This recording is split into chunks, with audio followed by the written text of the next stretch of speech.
क्या आपको पता है कि वॉल स्ट्रीट का सबसे बड़ा ट्रेडर जेसी लिवरमोर एक ऐसा शख्स था जिसने अपनी जिंदगी में 3 बार करोड़पति बना और 3 बार कंगाल भी हुआ।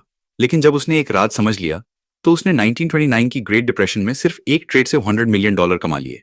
आज के हिसाब से ये करीब $1.5 बिलियन होते हैं। अब सवाल यह है कि वो कौन सा राज था, वो कौन सी एक चीज थी जो जेसी लिवरमोर को बाकी सब ट्रेडर्स से अलग बनाती थी। आज मैं आपको बताने वाला हूं वो सीक्रेट जो हर ट्रेडर को पता होना चाहिए, लेकिन जिसे फॉलो करने की हिम्मत बहुत कम लोगों में होती है। और मैं वादा करता हूं कि अगर आपने इस वीडियो को पूरा देखा तो आपकी ट्रेडिंग की सोच हमेशा के लिए बदल जाएगी। तो चलिए शुरू करते हैं जेसी लिवरमोर की कहानी और उस साइकोलॉजी सीक्रेट को समझते हैं जो आपको एक सफल ट्रेडर बना सकता है। और हाँ दोस्तों, अगर आप ट्रेडिंग या इन्वेस्टमेंट में इंटरेस्ट रखते हैं तो इस चैनल को अभी सब्सक्राइब कर लीजिए और बेल आइकॉन दबा दीजिए ताकि आपको ऐसी ही वैल्यूएबल वीडियोस की नोटिफिकेशन मिलती रहे। और वीडियो को लाइक करना बिल्कुल मत भूलिएगा क्योंकि इससे ये वीडियो और भी ज्यादा लोगों तक पहुंच पाएगी। अध्याय 1, जेसी लिवरमोर की शुरुआती जिंदगी और पहला सबक। तो दोस्तों, कहानी शुरू होती है 1877 में मैसाचुसेट्स के एक छोटे से गांव में। जेसी लिवरमोर का जन्म एक बेहद गरीब परिवार में हुआ था। उनके पिता एक किसान थे और चाहते थे कि जेसी भी उनके साथ खेतों में काम करे, लेकिन जेसी के सपने कुछ और थे। जब जेसी सिर्फ 14 साल के थे तब उन्होंने घर छोड़ दिया और बॉस्टन चले गए। वहां उन्हें एक ब्रोकरेज फर्म में चॉक बॉय की जॉब मिल गई। उनका काम था स्टॉक प्राइसेस को ब्लैक बोर्ड पर लिखना। और यहीं से शुरू हुई जेसी लिवरमोर की ट्रेडिंग जर्नी। अब सोचिए, एक 14 साल का लड़का जो पूरे दिन नंबर्स देख रहा है, प्राइसेस देख रहा है, पैटर्न्स देख रहा है। जेसी ने एक नोटबुक रखना शुरू किया जिसमें वो हर दिन स्टॉक प्राइसेस को नोट करते थे। धीरे धीरे उन्हें पैटर्न्स दिखने लगे। उन्हें समझ आने लगा कि कुछ स्टॉक्स कैसे मूव करते हैं। 15 साल की उम्र में जेसी ने अपना पहला ट्रेड किया। उन्होंने $5 लगाए और $3.12 का प्रॉफिट कमाया। आज के हिसाब से यह अमाउंट बहुत छोटी लग सकती है, लेकिन उस वक्त के लिए और एक 15 साल के लड़के के लिए यह बहुत बड़ी बात थी। लेकिन असली सबक अभी बाकी था। जेसी ने जल्दी ही रियलाइज किया कि पैसा बनाना आसान है, लेकिन पैसा बचाना और बढ़ाना यह बहुत मुश्किल है। अगले कुछ सालों में जेसी ने कई बार पैसे कमाए और कई बार गंवाए भी, लेकिन हर बार उन्होंने कुछ न कुछ सीखा। और सबसे बड़ा सबक जो उन्होंने सीखा वो था timing is everything in trading. Jesse अक्सर कहते थे, मैंने अपनी जिंदगी में सबसे ज्यादा पैसे तब नहीं कमाए जब मैं हर रोज ट्रेड कर रहा था। मैंने सबसे ज्यादा पैसे तब कमाए जब मैं बस बैठा रहा और वेट किया। ये बात बहुत सिंपल लगती है ना, लेकिन इसे फॉलो करना बेहद मुश्किल है, क्योंकि हम इंसानों की साइकोलॉजी ऐसी होती है कि हमें एक्शन लेना पसंद होता है। हमें लगता है कि अगर हम कुछ कर नहीं रहे तो हम अपॉर्चुनिटी मिस कर रहे हैं। लेकिन जेसी लिवरमोर ने समझा था कि सबसे बड़ी अपॉर्चुनिटी वो नहीं होती जो हर रोज आती है। सबसे बड़ी अपॉर्चुनिटी वो होती है जो साल में 1 या 2 बार आती है, और उसके लिए आपको वेट करना होता है, धैर्य रखना होता है। अब मैं आपसे एक सवाल पूछना चाहता हूं, क्या आप इतना इंतजार कर सकते हैं? क्या आप महीनों तक बिना ट्रेड किए बैठ सकते हैं सिर्फ उस एक परफेक्ट अपॉर्चुनिटी के लिए? अपना जवाब कमेंट सेक्शन में जरूर बताइए, क्योंकि मैं जानना चाहता हूं कि आप में से कितने लोग सच में इस पेशेंस को अप्लाई कर सकते हैं अपनी ट्रेडिंग में। चलिए अब आगे बढ़ते हैं जेसी की जर्नी में। जब जेसी 20 साल के हुए तब तक वो काफी सक्सेसफुल ट्रेडर बन चुके थे। उन्होंने बकेट शॉप्स में इतना पैसा कमा लिया था कि उन्हें वहां से बैन कर दिया गया। हाँ, आपने सही सुना। जेसी इतने अच्छे ट्रेडर थे कि बकेट शॉप्स ने कहा कि अब हम तुम्हें ट्रेड नहीं करने देंगे क्योंकि तुम हमेशा जीत जाते हो। तो जेसी को न्यूयॉर्क जाना पड़ा, असली स्टॉक मार्केट में। और यहीं पर उन्हें अपनी जिंदगी का सबसे बड़ा सबक मिला। न्यूयॉर्क में जेसी ने इनिशियली बहुत सारे ट्रेड्स किए। उन्होंने सोचा कि जो स्ट्रैटेजी बकेट शॉप्स में काम कर रही थी वही यहां भी काम करेगी, लेकिन वो गलत थे। कुछ ही महीनों में जेसी ने अपना सारा पैसा गंवा दिया। वो ब्रोक हो गए, कंप्लीटली ब्रोक। लेकिन जेसी हार मानने वाले नहीं थे।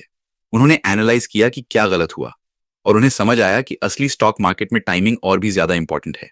यहां आपको बड़ी ट्रेंड्स को पकड़ना होता है, छोटे छोटे मूवमेंट्स को नहीं। जेसी ने एक फेमस कोट दिया था, it was never my thinking that made the big money for me, it always was my sitting. Got that? My sitting tight. इसका मतलब क्या है? इसका मतलब है कि जेसी को पता चल गया था कि सोचना, एनालाइज करना, स्ट्रैटेजी बनाना, ये सब इंपॉर्टेंट है। लेकिन असली पैसा तब बनता है जब आप एक अच्छी पोजीशन में बैठे रहते हैं, जब आप मार्केट को अपना काम करने देते हैं। आज के ट्रेडर्स की सबसे बड़ी प्रॉब्लम यही है। वो एक स्टॉक खरीदते हैं, थोड़ा प्रॉफिट होता है तो तुरंत बेच देते हैं, या फिर थोड़ा लॉस होता है तो घबरा जाते हैं। वो सिटिंग टाइट नहीं कर पाते। जैसी कहते थे कि मार्केट में 2 तरह के लोग होते हैं, एक वो जो हर रोज पैसे कमाने की कोशिश करते हैं, और दूसरे वो जो बिग मनी कमाने की कोशिश करते हैं। और बिग मनी हमेशा बिग मूव से आता है, स्मॉल डेली फ्लक्चुएशन से नहीं। अब आप सोच रहे होंगे कि ये सब तो थियरी है, प्रैक्टिकल में कैसे अप्लाई करें? तो चलिए मैं आपको जेसी की एक रियल ट्रेड के बारे में बताता हूं जो इस फिलॉसफी को परफेक्टली एक्सप्लेन करती है।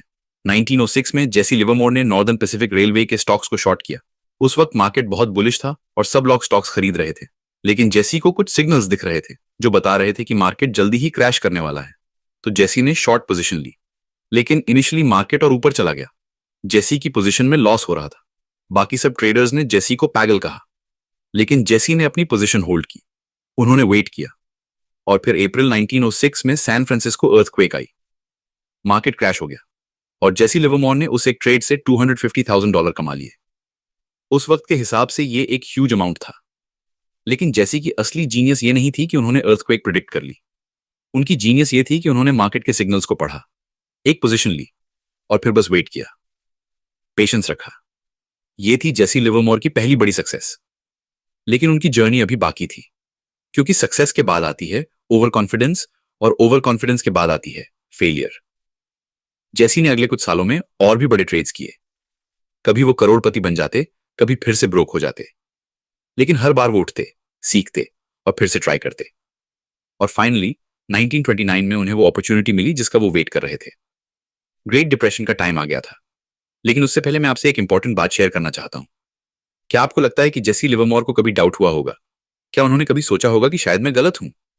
कमेंट में बताइए कि आप ट्रेडिंग में डाउट्स को कैसे हैंडल करते हैं, क्योंकि ये बहुत इंपॉर्टेंट टॉपिक है और मैं आपके एक्सपीरियंसेस जानना चाहता हूं। तो दोस्तों, जहां हम रुके थे वहां से आगे बढ़ते हैं। जेसी लिवरमोर की लाइफ में 1907 से 1928 तक का पीरियड बहुत ही इंटरेस्टिंग था। इस दौरान उन्होंने न सिर्फ ट्रेडिंग की बल्कि साइकोलॉजी को भी डीपली समझा। वो समझ गए थे कि मार्केट सिर्फ नंबर्स का खेल नहीं है, ये इमोशंस का खेल है, फियर और ग्रीड का खेल है, पेशेंस और इंपल्सिवनेस का खेल है। जैसे अक्सर कहते थे कि the market is design to fool most of the people most of the time, यानी मार्केट ज्यादातर लोगों को ज्यादातर समय बेवकूफ बनाने के लिए डिजाइंड है। और ये बात बिल्कुल सच है। मार्केट वो करता है जो मेजॉरिटी एक्सपेक्ट नहीं करती। जब सब लोग सोचते हैं कि मार्केट ऊपर जाएगा, तब वो नीचे जाता है। जब सब लोग पैनिक में होते हैं, तब मार्केट ऊपर जाता है। जेसी ने इस पैटर्न को समझ लिया था और इसीलिए वो क्राउड के अगेंस्ट जाने से नहीं डरते थे। जब सब लोग ग्रीडी होते थे, जेसी फियरफुल हो जाते थे, और जब सब लोग फियरफुल होते थे, जेसी ग्रीडी हो जाते थे। लेकिन इस स्ट्रैटेजी को फॉलो करना जितना आसान सुनने में लगता है, उतना है नहीं, क्योंकि हम सब सोशल एनिमल्स हैं। हमें क्राउड के साथ चलना कंफर्टेबल लगता है, एलोन खड़े होना, अकेले डिसीजन लेना, ये बहुत मुश्किल है। जेसी की लाइफ में एक इंसिडेंट हुआ जो इस बात को परफेक्टली एक्सप्लेन करता है। 1907 में जब मार्केट क्रैश हो रहा था, जेसी ने मैसिव शॉर्ट पोजीशंस ली हुई थी। वो हर दिन लाखों डॉलर कमा रहे थे। लेकिन एक दिन जेपी मॉर्गन, जो उस वक्त अमेरिका के सबसे पावरफुल बैंकर थे, उन्होंने जेसी को बुलाया। जेपी मॉर्गन ने जेसी से रिक्वेस्ट किया कि वो अपनी शॉर्ट पोजीशंस को कवर कर लें, क्योंकि मार्केट को सपोर्ट की जरूरत है। अगर जेसी सेलिंग करते रहे तो मार्केट कंप्लीटली कोलैप्स हो सकता है। अब सोचिए, आप पैसे कमा रहे हो, मार्केट आपकी डायरेक्शन में जा रहा है, और फिर अमेरिका का सबसे पावरफुल आदमी आपसे कहे कि रुक जाओ, आप क्या करोगे? जेसी ने अपनी पोजीशंस कवर कर दी। उन्होंने जेपी मॉर्गन की रिक्वेस्ट मान ली। क्यों? क्योंकि जेसी समझते थे कि ट्रेडिंग सिर्फ पैसे कमाने के बारे में नहीं है, ये एथिक्स के बारे में भी है, रिस्पॉन्सिबिलिटी के बारे में भी है। और ये डिसीजन जेसी के कैरेक्टर को दिखाता है। वो सिर्फ एक ट्रेडर नहीं थे, वो एक थिंकिंग पर्सन थे, एक फिलोसॉफिकल पर्सन थे। जेसी ने एक बार कहा था, there is nothing new in Wall Street, there can't be, because speculation is as old as the hills. Whatever happens in the stock market today has happened before and will happen again. इस quote में बहुत गहरी बात है। जेसी कह रहे हैं कि मार्केट में कुछ भी न्यू नहीं होता, सेम पैटर्न्स रिपीट होते हैं, सेम मिस्टेक्स रिपीट होती हैं, सेम अपॉर्चुनिटीज रिपीट होती हैं। तो अगर ये सच है, तो हम हिस्ट्री से सीखकर फ्यूचर में बेटर डिसीजंस ले सकते हैं ना? बिल्कुल। और यही जेसी करते थे। वो मार्केट हिस्ट्री को स्टडी करते थे, पास्ट ट्रेंड्स को एनालाइज करते थे, और फिर वेट करते थे उन पैटर्न्स के रिपीट होने का। 1920s का डेकेड अमेरिका के लिए बहुत प्रॉस्परस था। स्टॉक मार्केट में बूम था, हर कोई स्टॉक्स खरीद रहा था। मिडिल क्लास लोग भी, जिन्हें इन्वेस्टिंग के बारे में कुछ नहीं पता था, वो भी स्टॉक्स में पैसे लगा रहे थे। न्यूज़पेपर्स में हर रोज स्टोरीज आती थी कि कैसे किसी ने ओवरनाइट मिलियनेयर बन गया स्टॉक से। लोग अपनी जॉब्स छोड़ रहे थे ट्रेडिंग करने के लिए। बैंक से लोन लेकर लोग स्टॉक्स खरीद रहे थे। ये क्लासिक बबल की साइंस थी, और जेसी लिवरमोर ये सब देख रहे थे। 1928 तक आते आते जेसी को कंफर्म हो गया था कि मार्केट में जो हो रहा है वो सस्टेनेबल नहीं है। प्राइसेस बहुत ज्यादा बढ़ गई थी फंडामेंटल्स के कंपैरिजन में। लोग इमोशंस में ट्रेड कर रहे थे, लॉजिक में नहीं। जेसी ने स्लोली अपनी लॉन्ग पोजीशंस को सेल करना शुरू कर दिया और शॉर्ट पोजीशंस बिल्ड करनी शुरू कर दी। लेकिन मार्केट गिरा नहीं, बल्कि और ऊपर चला गया। 1928 पूरा साल मार्केट ऊपर ही गया। जेसी की शॉर्ट पोजीशंस में लॉस हो रहा था। लोगों ने फिर से जेसी को पेगल कहा कि तुम्हारा टाइम खत्म हो गया, अब नया जमाना है, मार्केट्स हमेशा ऊपर ही जाएंगे। लेकिन जेसी ने अपना पेशेंस नहीं खोया। वो जानते थे कि हिस्ट्री रिपीट होती है, वो जानते थे कि हर बूम के बाद बस्ट आता है, बस उन्हें वेट करना था। और फाइनली सितंबर 1929 में वो सिग्नल आया जिसका जेसी वेट कर रहे थे। मार्केट ने अपना टॉप बना लिया और फिर शुरू हुआ वो क्रैश जिसे हम ग्रेट डिप्रेशन के नाम से जानते हैं। अक्टूबर 24th 1929, ब्लैक थर्सडे। अक्टूबर 29th 1929, black Tuesday. Market completely crash हो गया। लोग ओवरनाइट बैंकरप्ट हो गए। कुछ लोगों ने तो सुसाइड कर लिया। लेकिन जेसी लिवरमोर, जेसी ने उन कुछ हफ्तों में $100 मिलियन कमा लिए। वो उस वक्त अमेरिका के रिचेस्ट लोगों में से एक बन गए। कैसे? पेशेंस की वजह से, सिटिंग टाइट की वजह से, अपनी कन्विक्शन पर बिलीव रखने की वजह से।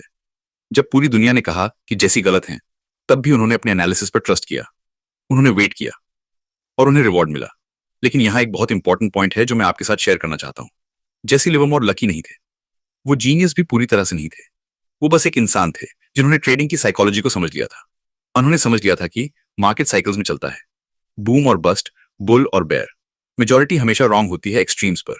बिग मनी बिग मूव से बनता है, डेली ट्रेड से नहीं। पेशेंस सबसे बड़ा वेपन है एक ट्रेडर का। इमोशंस को कंट्रोल करना जरूरी है। ये 5 प्रिंसिपल्स अगर आप अपनी ट्रेडिंग में अप्लाई कर लें तो आप भी बेटर रिजल्ट्स ले सकते हैं।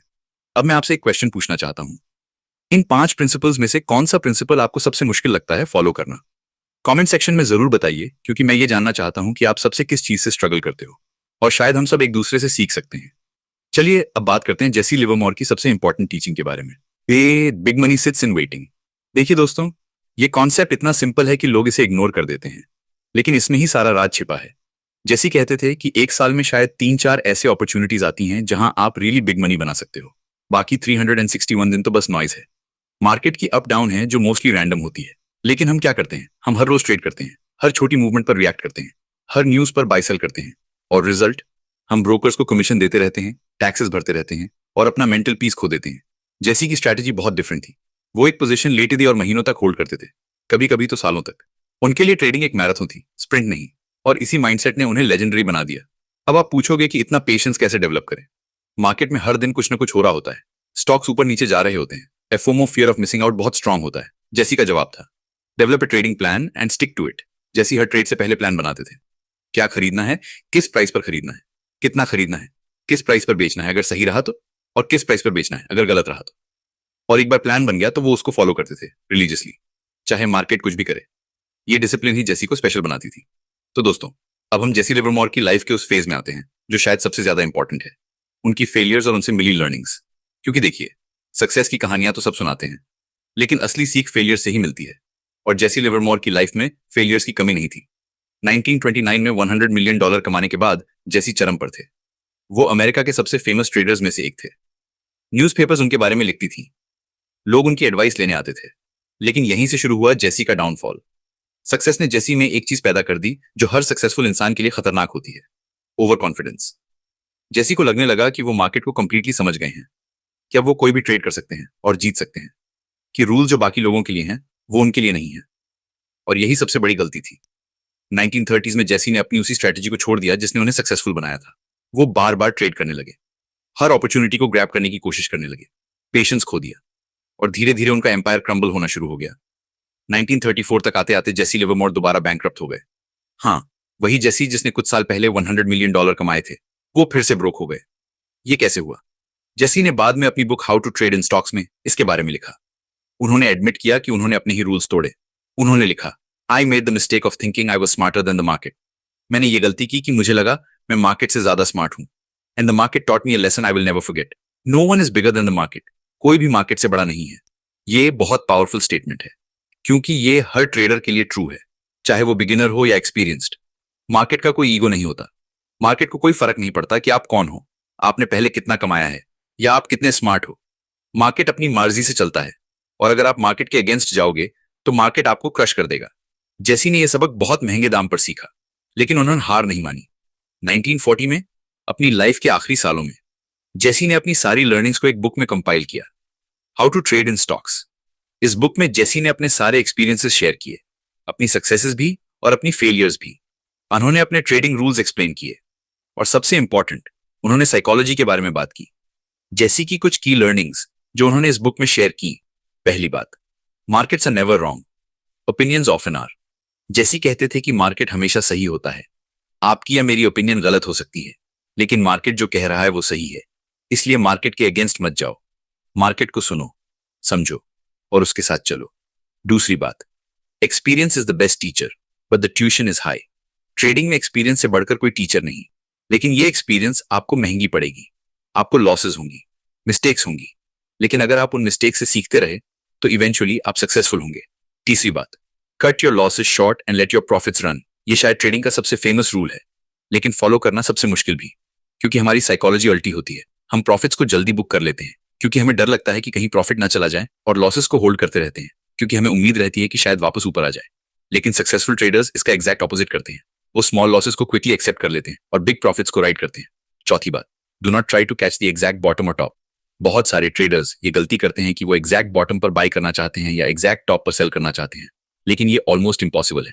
जैसी कहते थे, मुझे सिर्फ बीच का 70% हिस्सा चाहिए, बाकी 30% दूसरे लोग ले सकते हैं। मतलब आपको परफेक्ट टाइमिंग की जरूरत नहीं, आपको बस ट्रेंड को पकड़ना है और उसके साथ चलना है। पांचवी बात, never average down a losing position. ये भी एक बहुत कॉमन मिस्टेक है। जब किसी स्टॉक में लॉस हो रहा होता है तो लोग और बाय कर लेते हैं ताकि एवरेज प्राइस कम हो जाए। इसको एवरेजिंग डाउन कहते हैं। लेकिन जैसी ने साफ तौर पर कहा था, ये मत करो। अगर स्टॉक गिर रहा है मतलब कुछ गलत है, उसमें और पैसे मत लगाओ, उसको कट करो और आगे बढ़ो। एवरेजिंग डाउन एक बहुत बड़ा ट्रैप है जिसमें ज्यादातर रिटेल ट्रेडर्स फंस जाते हैं। अब मैं आपसे पूछना चाहता हूँ, इन 5 रूल्स में से कौन सा रूल आपने तोड़ा है और उसका क्या रिजल्ट हुआ? कमेंट में जरूर शेयर कीजिए, क्योंकि हम सब ने कभी ना कभी ये मिस्टेक्स की हैं और एक दूसरे की मिस्टेक से सीखना बहुत जरूरी है। अब चलिए बात करते हैं जेसी लिवरमोर के सबसे महत्वपूर्ण कॉन्सेप्ट के बारे, the line of least resistance. Jesse ने ऑब्जर्व किया था कि हर स्टॉक का एक नेचुरल डायरेक्शन होता है। एक लाइन ऑफ लीस्ट रेजिस्टेंस मतलब वो डायरेक्शन जिसमें स्टॉक सबसे आसानी से मूव करता है। कभी कभी ये डायरेक्शन ऊपर की तरफ होता है, बुलिश, कभी कभी नीचे की तरफ बेरिश, और एक गुड ट्रेडर का काम है कि वो इस डायरेक्शन को आइडेंटिफाई करे और उसके साथ ट्रेड करे। जैसी कहते थे, do not buck the trend is your friend. लेकिन ट्रेंड को आइडेंटिफाई करना आसान नहीं होता, क्योंकि मार्केट में हर दिन अप डाउन होता रहता है। शॉर्ट टर्म में तो मार्केट बहुत रैंडम लग सकता है। इसलिए जेसी ने एक सिस्टम डेवलप किया था, पिवटल पॉइंट्स का सिस्टम। पिवटल पॉइंट्स वो प्राइस लेवल्स होते हैं जहां स्टॉक का बिहेवियर चेंज होता है। जैसे किसी स्टॉक ने महीनों तक 100 टू 110 के बीच ट्रेड किया और अचानक वो 115 पर पहुंच गया और वहां टिक गया। ये 115 एक पिवटल पॉइंट बन गया। जैसे इन पिवटल पॉइंट्स को बहुत क्लोजली ट्रैक करते थे, और जब स्टॉक एक पिवटल पॉइंट को ब्रेक करता था कन्विंसिंगली, तब जैसी समझ जाते थे कि अब ट्रेंड बदल गया है, और फिर वो उस नए ट्रेंड के साथ ट्रेड करते थे। ये स्ट्रैटेजी आज भी उतनी ही रेलेवेंट है जितनी जेसी के टाइम में थी। आज के टेक्निकल एनालिस्ट्स इसे ब्रेकआउट ट्रेडिंग कहते हैं, लेकिन बेसिक कॉन्सेप्ट वही है जो जेसी ने 100 साल पहले डेवलप किया था। एक और बहुत इंपॉर्टेंट कॉन्सेप्ट जो जेसी ने इंट्रोड्यूस किया, टेप रीडिंग। आज जमाने में स्टॉक प्राइसेस को टिकर टेप पर डिस्प्ले किया जाता था। जेसी घंटों टिकर टेप को देखते रहते थे। वो ऑब्जर्व करते थे कि किस प्राइस पर बाइंग आ रही है, किस प्राइस पर सेलिंग आ रही है, वॉल्यूम कैसा है, मोमेंटम कैसा है। आज हमारे पास चार्ट्स हैं, इंडिकेटर्स हैं, सॉफ्टवेयर है, लेकिन बेसिक प्रिंसिपल वही है। आपको मार्केट की लैंग्वेज समझनी होगी, प्राइस एक्शन को समझना होगा। जैसे कहते थे, the tape tells the truth. जो भी हो रहा है सब कुछ टेप पर दिखता है, बस आपको उसे पढ़ना आना चाहिए। और ये स्किल डेवलप होती है एक्सपीरियंस से। आपको स्क्रीन टाइम चाहिए, आपको मार्केट्स को देखना होगा, समझना होगा, फील करना होगा। कोई भी बुक या कोर्स आपको ये सिखा नहीं सकता, ये सिर्फ प्रैक्टिस से आता है। लेकिन सबसे इंपॉर्टेंट बात जो जेसी ने सिखाई, trading is a business, treat it like one. बहुत सारे लोग ट्रेडिंग को गैम्बलिंग की तरह ट्रीट करते हैं। थोड़ा लक लगा, थोड़ा पैसा जीत लिया, मजा आ गया। लेकिन अगर आपको कंसिस्टेंटली सक्सेसफुल होना है तो आपको ट्रेडिंग को एक सीरियस बिजनेस की तरह ट्रीट करना होगा। इसका मतलब है प्रॉपर प्लानिंग करनी होगी, रिस्क मैनेजमेंट करना होगा, रिकॉर्ड्स मेंटेन करने होंगे, परफॉर्मेंस को ट्रैक करना होगा, कंटिन्यूअसली सीखते रहना होगा, डिसिप्लिन मेंटेन करना होगा। जेसी लिवरमोर अपनी सारी ट्रेड्स का डिटेल्ड रिकॉर्ड रखते थे। वो एनालाइज करते थे कि क्या सही रहा, क्या गलत रहा, और फिर कंटिन्यूअसली इंप्रूव करते थे। ये प्रोफेशनल अप्रोच ही जेसी को एमेचर से अलग बनाता था। तो दोस्तों, अब हम आते हैं जेसी लिवरमोर की टीचिंग्स के सबसे इंपॉर्टेंट पार्ट पर, ट्रेडिंग साइकोलॉजी। देखिए, टेक्निकल एनालिसिस सीखना, चार्ट्स पढ़ना, इंडिकेटर समझना, ये सब तो आप बुक से सीख सकते हैं, लेकिन अपने इमोशंस को कंट्रोल करना, अपने माइंड को डिसिप्लिन में रखना, ये सबसे मुश्किल काम है। जैसे कहते थे, the game of speculation is the most uniformly fascinating game in the world, but it is not a game for the stupid, the mentally lazy, the person of inferior emotional balance और the get rich quick adventurer. मतलब trading एक fascinating game है, लेकिन ये game उनके लिए नहीं है जो स्टूपिड हैं या मेंटली लेजी हैं, इमोशनली बैलेंस नहीं है, जल्दी अमीर बनना चाहते हैं बिना मेहनत के। ये बहुत हार्श लग सकता है, लेकिन ये सच है। ट्रेडिंग में सक्सेस पाने के लिए आपको एक, इंटेलेक्चुअली क्यूरियस होना पड़ेगा। आपको कंटिन्यूअसली सीखते रहना होगा। मार्केट हमेशा बदलता रहता है। जो स्ट्रैटेजी आज काम कर रही है वो कल शायद ना करे, इसलिए आपको अडेप्टेबल बनना होगा। 2, इमोशनली स्ट्रांग होना पड़ेगा। लॉस होगा तो आप पैनिक नहीं करेंगे, प्रॉफिट होगा तो आप ओवर कॉन्फिडेंट नहीं होंगे, आप बैलेंस्ड रहेंगे, फोकस रहेंगे। 3, पेशेंट होना पड़ेगा। जल्दी अमीर बनने का कोई शॉर्टकट नहीं है। आपको लॉन्ग टर्म गेम खेलना होगा और उसके लिए पेशेंस चाहिए, डिसिप्लिन चाहिए। जैसी की लाइफ इन तीनों क्वालिटीज का परफेक्ट एग्जाम्पल थी। उन्होंने अपनी पूरी लाइफ मार्केट्स को स्टडी किया। 14 साल की उम्र से लेकर जब तक वो रहे, वो मार्केट्स के स्टूडेंट बने रहे। उन्होंने इमोशनल अप्स एंड डाउन्स देखे। करोड़पति से कंगाल बने, फिर कंगाल से करोड़पति। लेकिन हर बार उन्होंने अपने इमोशंस को कंट्रोल किया और वापस उठे। और सबसे इंपॉर्टेंट, उन्होंने पेशेंस का मतलब समझा। उन्होंने समझा कि असली पैसा वेटिंग में बनता है, ट्रेडिंग में नहीं। अब चलिए बात करते हैं कुछ स्पेसिफिक साइकोलॉजिकल ट्रैप्स के बारे में जो हर ट्रेडर को फेस करने पड़ते हैं। ट्रैप संख्या 1, रिवेंज ट्रेडिंग।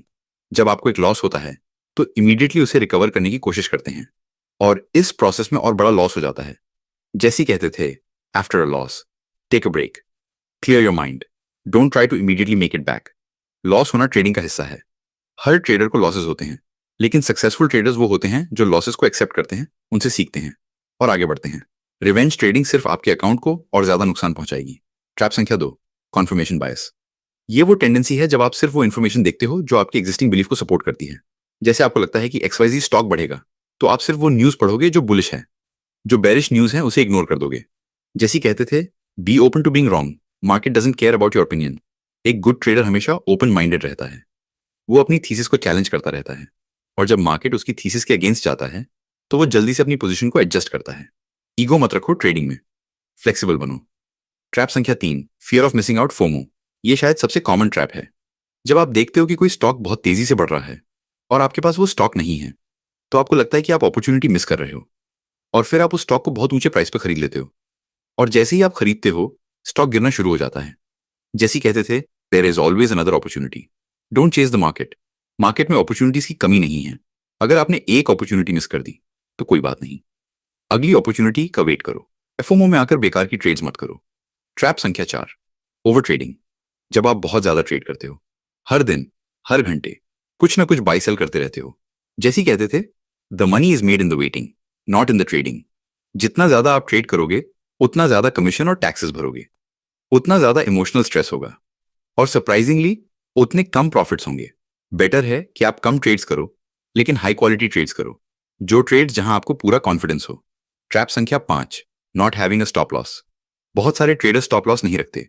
उनको लगता है कि स्टॉप लॉस वीकनेस की निशानी है, लेकिन जैसे कहते थे, a stop loss is not a sign of weakness, it's a sign of intelligence. Stop loss आपको बड़े लॉसेस से बचाता है। ये आपका इंश्योरेंस है और हर स्मार्ट ट्रेडर इंश्योरेंस रखता है। तो दोस्तों, ये थे कुछ कॉमन साइकोलॉजिकल ट्रैप्स और अगर आप इन ट्रैप से बच सको तो आप ऑलरेडी बाकी 90% ट्रेडर्स से आगे हो। अब मैं आपसे एक बहुत इंपॉर्टेंट क्वेश्चन पूछना चाहता हूं। इन 5 ट्रैप्स में से कौन सा ट्रैप आपको सबसे ज्यादा इफेक्ट करता है? कमेंट में जरूर बताइए, क्योंकि जब हम अपनी वीकनेसेस को एक्नॉलेज करते हैं तभी हम उन पर काम कर सकते हैं। चलिए अब बात करते हैं जेसी लिवरमोर की फाइनल डेज के बारे में। 1940 के आसपास जेसी फिर से फाइनेंशियल ट्रबल्स में थे। उनका हेल्थ भी ठीक नहीं था, डिप्रेशन में थे। नवंबर 28, 1940 को जेसी लिवरमोर ने सुसाइड कर लिया। उन्होंने एक सुसाइड नोट छोड़ा जिसमें लिखा था, my dear Nina, can't help it, things have been bad with me, I am tired of fighting, can't carry on any longer, this is the only way out. ये बहुत ट्रैजिक एंड था एक legendary trader का, लेकिन जेसी की legacy आज भी जिंदा है। उनकी टीचिंग्स आज भी रेलेवेंट हैं। उनकी book how to trade in stocks आज भी ट्रेडर्स की बाइबल मानी जाती है। तो क्या हम जेसी लिवरमोर से सीख सकते हैं? बिल्कुल। यहाँ हैं कुछ की टेकअवेज जो आपको हमेशा याद रखने चाहिए। टेकअवे संख्या 1, patience is the ultimate weapon. Trading में सबसे बड़ा वेपन पेशेंस है। वेट करना सीखो, राइट अपॉर्चुनिटी के लिए वेट करो और जब वो अपॉर्चुनिटी आए तब पूरी ताकत से उस पर जाओ। टेकअवे संख्या 2, the market is always right. Market के अगेंस्ट मत जाओ। मार्केट जो कह रहा है उसको सुनो, अपनी ईगो को साइड में रखो। टेकअवे संख्या 3, cut losses short, let profits run. ये सबसे इंपॉर्टेंट रूल है। स्मॉल लॉसेस को क्विकली एक्सेप्ट करो और बिग प्रॉफिट्स को राइड करो, उल्टा मत करो। टेकअवे संख्या 4, trading is a business. Trading को गैम्बलिंग मत समझो, इसको एक सीरियस बिजनेस की तरह ट्रीट करो। प्लानिंग करो, डिसिप्लिन रखो, रिकॉर्ड्स मेंटेन करो। टेकअवे संख्या 5, psychology is more important than strategy. आप चाहे कितनी भी अच्छी स्ट्रैटेजी हो, अगर आपकी साइकोलॉजी वीक है तो आप फेल होंगे। अपनी इमोशंस को कंट्रोल करना सीखो। टेकअवे संख्या 6, experience is expensive but invaluable. Losses होंगे, मिस्टेक्स होंगी, लेकिन हर लॉस से कुछ ना कुछ सीखो। एक्सपीरियंस से बढ़कर कोई टीचर नहीं। टेकअवे संख्या 7, नेवर स्टॉप लर्निंग। मार्केट हमेशा बदलता रहता है, आपको भी कंटिन्यूअसली सीखते रहना होगा, अडेप्ट करते रहना होगा। तो दोस्तों, ये थी जेसी लिवरमोर की कहानी। एक ऐसे इंसान की कहानी जिसने ट्रेडिंग की दुनिया को हमेशा के लिए बदल दिया। जैसी की लाइफ से हमें ये सीख मिलती है कि सक्सेस और फेलियर दोनों टेम्पररी हैं। जो चीज़ परमानेंट रहती है वो है आपकी लर्निंग्स, आपका एक्सपीरियंस, आपका कैरेक्टर। जैसी ने कहा था, there is nothing new in Wall Street, there can't be because speculation is as old as the hills. Whatever happens in the stock market today has happened before and will happen again. ये बात आज भी उतनी ही सच है।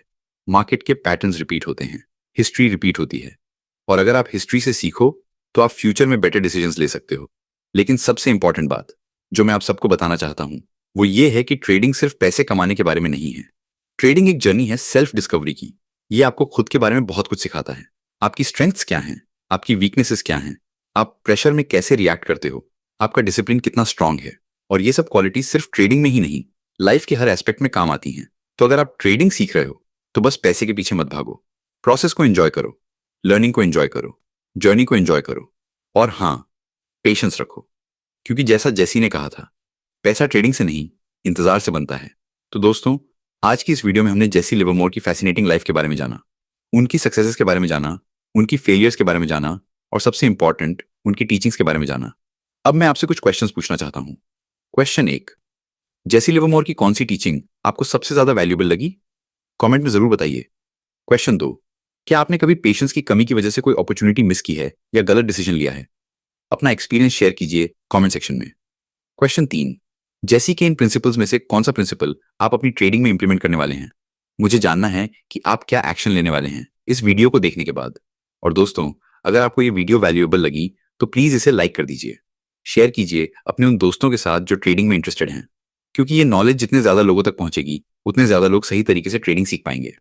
और हाँ, channel को subscribe करना बिल्कुल मत भूलिएगा, और बेल आइकॉन को भी दबा दीजिए ताकि जब भी मैं ट्रेडिंग, इन्वेस्टिंग या साइकोलॉजी पर नई वीडियो डालूं तो आपको तुरंत नोटिफिकेशन मिल जाए।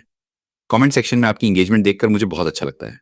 तो प्लीज अपने थॉट्स, अपने एक्सपीरियंसेस, अपने क्वेश्चंस सब कुछ शेयर कीजिए। मैं हर कमेंट पढ़ता हूं और जवाब देने की कोशिश करता हूं। अगर आप चाहते हैं कि मैं किसी स्पेसिफिक टॉपिक पर वीडियो बनाऊं, जैसे रिस्क मैनेजमेंट, पोजीशन साइजिंग या किसी और लेजेंडरी ट्रेडर की स्टोरी, तो वो भी कमेंट में बता दीजिए। याद रखिए दोस्तों, success is not about how much money you make, it's about the difference you make in people's lives.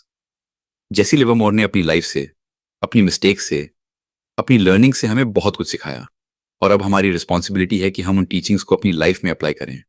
Trading एक मैराथन है, स्प्रिंट नहीं।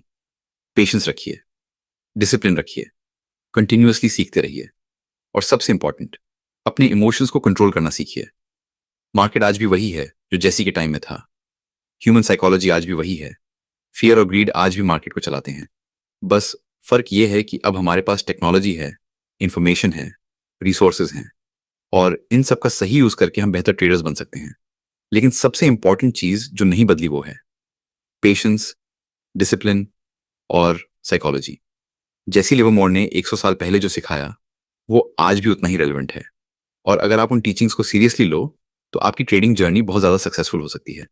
तो दोस्तों, मैं उम्मीद करता हूं कि आज की ये वीडियो आपके लिए वैल्यूएबल रही होगी। अगर रही तो लाइक कीजिए, शेयर कीजिए, कमेंट कीजिए और सब्सक्राइब कीजिए। मिलते हैं अगली वीडियो में एक नए टॉपिक के साथ, नई लर्निंग्स के साथ। तब तक के लिए हैप्पी ट्रेडिंग, और याद रखिए, पैसा ट्रेडिंग से नहीं इंतजार से बनता है। धन्यवाद।